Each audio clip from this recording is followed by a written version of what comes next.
أعوذ بالله من السميع العليم من الشيطان الرجيم بسم الله الرحمن الرحيم الحمد لله رب العالمين الصلاة والسلام على أشرف الأنبياء والمرسلين ومولى الثقلين جد الحسن والحسين أبي القاسم محمد اللهم صل على محمد وعلى أهل بيته الطيبين الطاهرين المعصومين المظلومين المنتخبين المنتجبين أما بعد فقد قال سبحانه وتعالى وقوله الحق بسم الله الرحمن الرحيم وما خلقت الجن والإنس إلا ليعبدون صلوات محمد اللهم صل على محمد وآل محمد۔ مالک کائنات، خالق ارض و سماوات قرآن مجید میں ارشاد فرما رہا ہے کہ وما خلقت الجن والانس الا لیعبدون، کہ ہم نے انسانوں کو اور جناتوں کو صرف اللہ کی عبادت کے لیے پیدا کیا ہے۔ عزادارو، جیسا کہ آپ سب جانتے ہیں آج محرم کی پہلی تاریخ ہے، ماہ اذا کا چاند نمودار ہو چکا ہے، ہر گھر میں فرش اذا بچ چکا ہے۔ عزادارو، ہم اور آپ جہاں بھی مجلس کرتے ہیں یا مجلس میں جاتے ہیں تو صرف اور صرف ایک سیکھ لینے کے لیے جاتے ہیں۔ ہم اس لیے جاتے ہیں کہ جانیں کہ امام حسین علیہ السلام نے قربانی کیوں دی، ہم عزاداری کیوں مناتے ہیں، ہماری عزاداری منانے کا مقصد کیا ہے۔ عزیزان محترم، عزادار ایک بہت ہی بڑا رتبہ رکھتا ہے۔ ہم اپنے آپ کو عزادار تو کہتے ہیں، ہم اپنے آپ کو امام کے چاہنے والا تو کہتے ہیں، ہم اپنے آپ کو امام کا محب تو کہتے ہیں، لیکن کیا ہم نے اور آپ نے امام کی عزاداری سے، امام کی قربانی سے کچھ درس لیا، کچھ سیکھا؟ امام حسین علیہ السلام کربلا آئے تھے، امام حسین علیہ السلام کے کربلا آنے کا مقصد کیا تھا؟ ہم عزاداری کیوں مناتے ہیں؟ ہم عزاداری اس لیے مناتے ہیں تاکہ اپنے آپ کو بدل سکیں، اپنے آپ کو چینج کر سکیں۔ عزیزان محترم، عزادار کون ہے؟ عزادار، واقعی عزادار کون ہے؟ انسان اپنے آپ کو عزادار تو کہتا ہے، کیا عادتاً عزاداری ہے یا اپنے آپ میں کچھ بدلاؤ لائے؟ محرم کی پہلی تاریخ سے لے کر 10 تاریخ تک ہم مجلس میں جاتے ہیں، تو کیا ہم عادت کے طور پر جاتے ہیں کہ چلو محرم آ گیا ہے اب مجلس میں جائیں؟ مجلس میں آنے کا مقصد بدلیے، مجلس میں آنے کا مقصد اپنے آپ کو بدلیے۔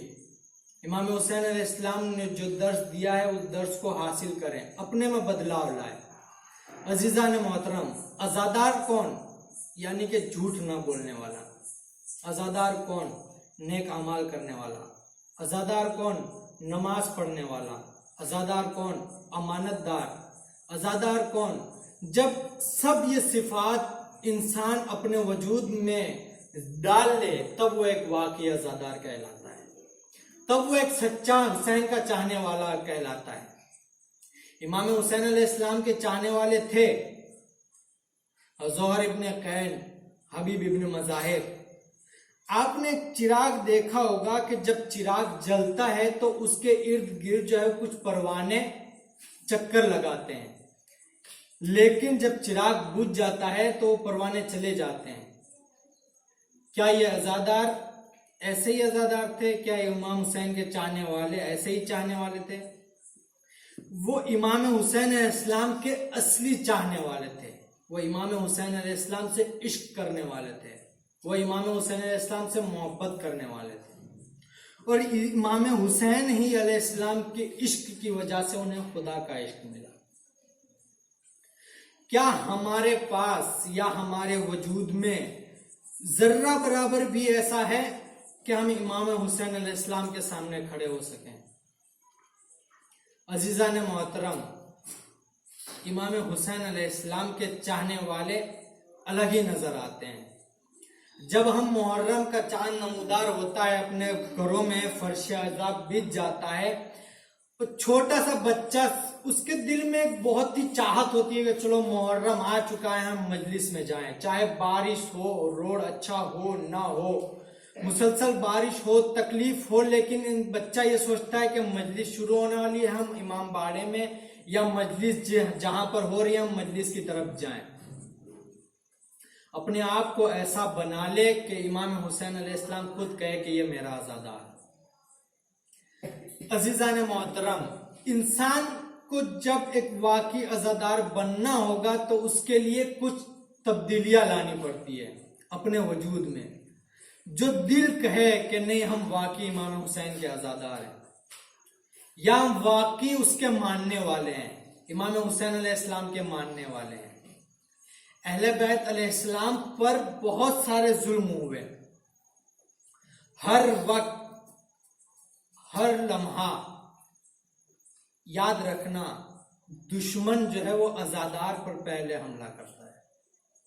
دشمن کی نظر ہوتی ہے کہ عزادار کو کسی طرح سے ہم عزاداری کو روک سکیں، کسی طرح سے عزاداری کو جو ہے وہ ختم کر سکیں، لیکن آپ مجھ سے زیادہ جانتے ہیں کہ ہر سال عزاداری کم نہیں ہوتی، بلکہ ہر سال عزاداری ڈبل ہوتی چلی جاتی ہے۔ یہ امام حسین علیہ السلام کا ایک معجزہ ہے۔ اتنے سال ہو گئے، ہر سال محرم آتا ہے، پوری دنیا میں کوئی جگہ ایسی نہیں ہے کہ جہاں امام حسین علیہ السلام کی عزاداری نہ ہوتی ہو۔ کیا یہ ایک معجزہ نہیں ہے؟